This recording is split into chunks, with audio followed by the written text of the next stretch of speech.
Hey hello guys welcome back to our channel. আজকের ৪ তারিখ, ৩ তারিখ গতকালকের আমি এক জায়গায় গেছিলাম। তো সেখান থেকে ফিরতে সকাল থেকে যেহেতু বেরিয়েছিলাম, সেখান থেকে ফিরতে অনেকটাই রাত হয়ে যায়। রাত ৭:৩০ ৮টা বেজে যায়। তাই জন্য আর কালকে আমি কোনো ভিডিও রেকর্ড করতে পারিনি। আর তাই জন্য আজকের যে ৪ তারিখ, আজকের কোনো আমি ভিডিও পোস্টও করতে পারিনি। তো আশা করছি তোমরা আগের ভিডিওটা দেখেছো। দেখে থাকলে আমার কবিতাটা অবশ্যই তোমরা শুনেছো।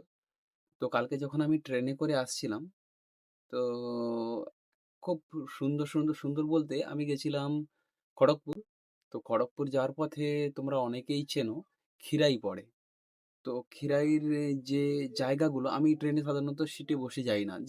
যেখানেই না, ওই যদি এই ১ ঘন্টা ১.৫ ঘন্টা জার্নি হয় আমি দাঁড়িয়ে গেটের সামনে দেখতে যাই। আর এখান থেকে গেছিলাম এইসব ট্রেনগুলোতে তেমন বেশি ভিড় হয় না। তুমি আরামসেই গেটের সামনে দাঁড়াতে পারবে।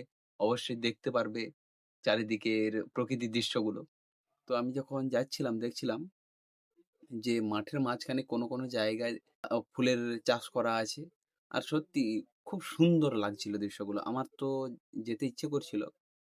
অনেকে বলে, অনেকে গেছে কিন্তু আমি যাইনি। আমাদের বাড়ির কাছাকাছিই আছে। মেচেদা থেকে প্রায় ৩০ মিনিট মতো সময় লাগে গেলেই ক্ষীরাই।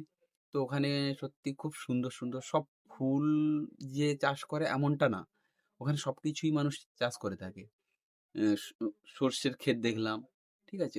বড় জায়গা জুড়ে। আমাদের এদিকটাতে হয় না এত চাষবাস। সর্ষের ক্ষেত আছে।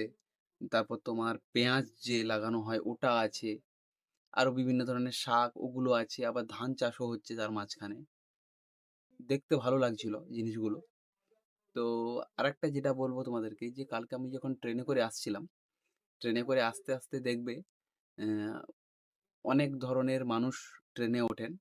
তারা কিছুজন ঝালমুড়ি বিক্রি করেন, কিছুজন চানা বিক্রি করেন, কিছুজন নেল কাটার, চিরুনি অনেক কিছুই বিক্রি করেন। তো ওনাদের মধ্যে একজনকে আমি দেখলাম উনি মোবাইলটা বের করলেন। মোবাইল বের করার পর ওই একটা ট্রেনের অ্যাপ হয় না? ওই ট্রেনের অ্যাপটা বের করে দেখছেন যে ওই রুটে আর অন্য কোনো ট্রেন আছে কিনা।